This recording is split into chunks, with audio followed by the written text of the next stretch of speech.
window here. It sounded like a giant sheep. Bah, bah. Well, I called down. Could you quiet down, please? It was Rodney, my friend who works here in the Big Harbour. He was playing his bagpipes. That's a musical instrument. It's like a big round bug with arms all over it. It sounds a bit like one, too. Anyway, I was very surprised.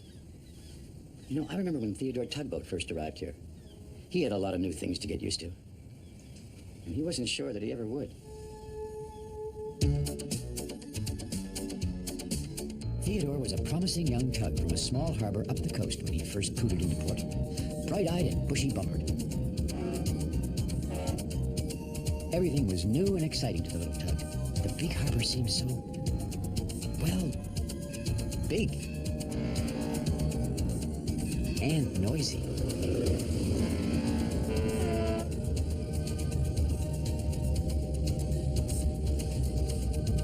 Theodore knew everyone would be waiting for him to get to work, so he hurried along to the great Ocean Tug and Salvage Company, where he had been told to meet the dispatcher. The dispatcher was the one who gave the tugs their jobs. "Theodore Tugboat reporting for duty, sir," he announced. The dispatcher turned around, but he didn't see where the voice was coming from. "Ahem," said Theodore. Then the dispatcher looked down a little and saw Theodore. "Who did you say you were?" he asked. "Oh, yes, Theodore. Yes. A little smaller than we expected." Theodore smiled his bravest smile and said, "I'm a very good worker, sir, and I'm ready for my first job." But the dispatcher told Theodore there was no work for him that day. "Maybe you should have a look around the Big Harbour in the meantime," suggested the dispatcher. And so, Theodore set off to explore the harbor. "The dispatcher is right," he said to himself. "After all, if I'm going to pull ships around, I need to know where everything is."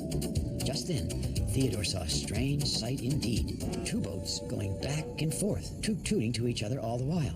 "Are you lost?" said Theodore. "We're not," tooted one of the boats, whose name was Philip. "Lost," tooted the other, whose name was Fillmore. "Well, then why are you going back and forth like that?" asked Theodore. "Because we're ferries," they both tooted at once. Theodore giggled at the boats. "Then you must be toot ferries," he said. "What a strange place," said Theodore. "Boats who think they're ferries. Everyone knows ferries have wings." Then Theodore heard a very deep voice. "Who are you, little putt-putt?" He looked up to see it was a bridge. "Who are you?" replied Theodore. "Why, I'm Benjamin B. Bridge," said the bridge in a very bridgy voice. "Well, I'm Theodore T. Tugboat," said Theodore boldly. "And I'm not a putt-putt. I'm a puller.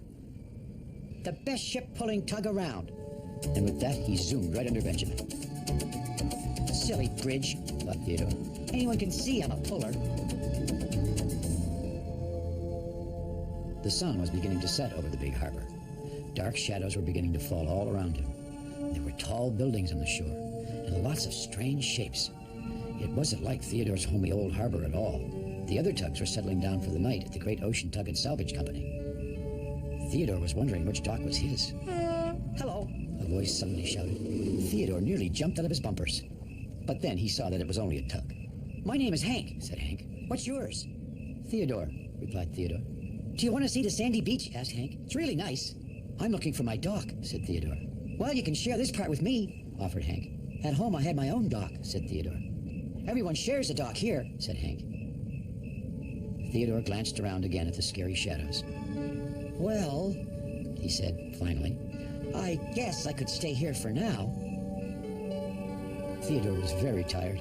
It had been a big day in the Big Harbour, but he couldn't stop thinking about his new home and all these new tugs.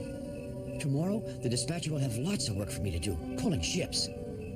And with that last happy thought, Theodore was soon sound asleep. The next morning, the tugs gathered round the dispatcher for their regular morning work meeting. "We have a big oil tanker arriving today," said the dispatcher. "The following tugs are to report to Petropilot. Boduck? Hank? Emily, you better get started on your special job." Theodore watched as the other tugs headed off to work. He was beginning to think the dispatcher had forgotten about him. He pooted up a little smoke just to make sure he knew he was still there. "Now, let's see. Theodore," said the dispatcher. "This is George. Follow him. You'll be working with him all this morning." Theodore turned and saw another tugboat. In fact, he was the biggest tugboat Theodore had ever seen. His big double engines went vroom, vroom, and his huge smokestack threw up an entire cloud of smoke. Then Theodore saw the bright gold words on the big tug. They said, "The Valiant." That was the most impressive name Theodore had ever seen. Later that day, George and Theodore were arriving at the docks. A big cargo ship whose name was Marguerite Pride was waiting for them, along with Pearl, the pilot boat. "You must be Theodore," said Pearl. A little smaller than we expected." "Well," she announced finally, "let's get started." Theodore was about to go to the front of the ship, when, much to his surprise, George went in front as if he were going to pull. Before Theodore could say anything, Pearl piped in. "Theodore, please hurry along to the back. We don't have all day." "But," said Theodore, "I'm not a pusher, I'm a puller." Pearl frowned. "You're certainly not any such thing. Back home I always pull," said Theodore. "Have you ever pulled a really big ship like this before?" said Pearl. Theodore stared up at the great cargo ship. He swallowed once and said, "Well, no, ma'am. Not exactly this big, but I have pulled barges." "George is the puller on this job," said Pearl. Well, Theodore just went silently to the back of the ship. No dock and now no pulling, he thought. All these new things are turning out all wrong. The tugs set off for the harbor mouth with the cargo ship. Theodore pooted and puffed as he pushed. She really was big. When the bridge saw the little tug behind the great ship, he smiled and said, "I thought you said you were a puller. From up here you look like a little putt-putt to me." Theodore blew up smoke, and Benjamin sneezed a great sneeze that rattled the rust off his railings. Ship!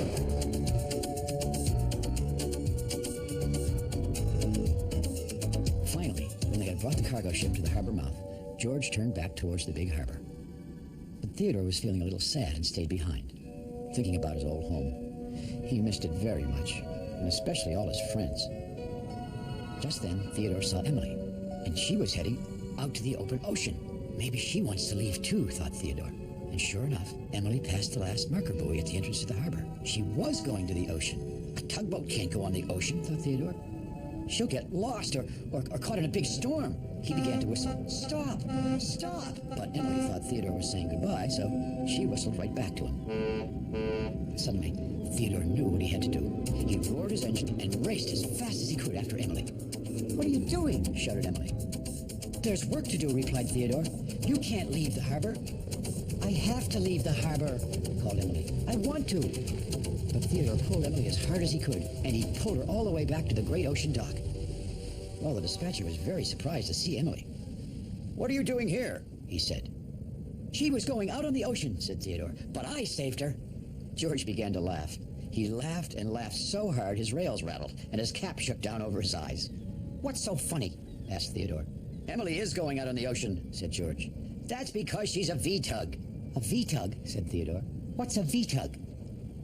The dispatcher explained that tugs who had their V words, like Emily the Vigorous and George the Valiant, could go out on the ocean. In fact, Emily was going all the way to Spain to bring back a new barge from the shipyards there. Theodore looked at the bright gold names on Emily and George, so that's why they were there. He hoped Emily wasn't upset with them. But the dispatcher said, "You were only doing what you thought was your job, Theodore, and that's very good. You're just the kind of tugboat we need here in the big harbor. But now I think you'd better let Emily get to work." The other tugs all had a good laugh, and even Theodore joined in.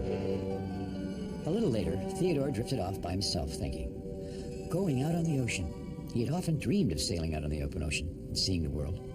And he was just a small tugboat, and the ocean seemed so large.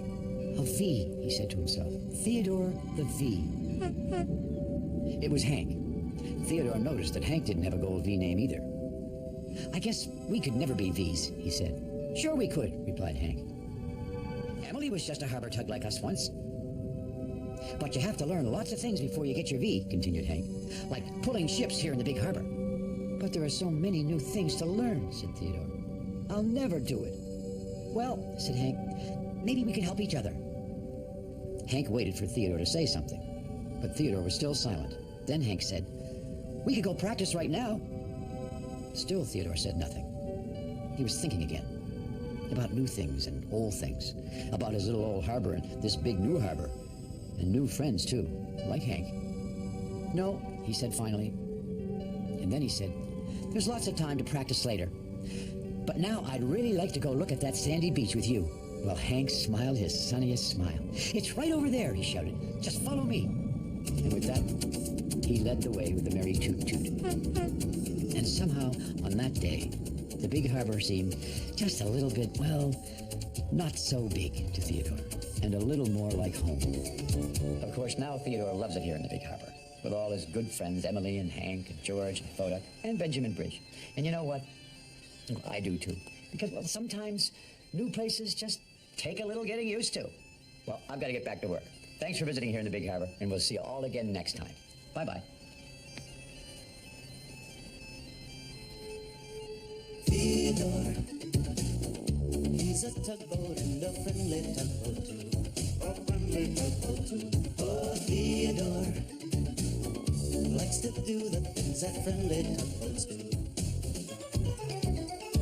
Pushing and a pulling in the great big harbor, in the great big world is so much fun. So many brand new things to discover. Waking with the sun, gotta get the job done. Oh, Theodore and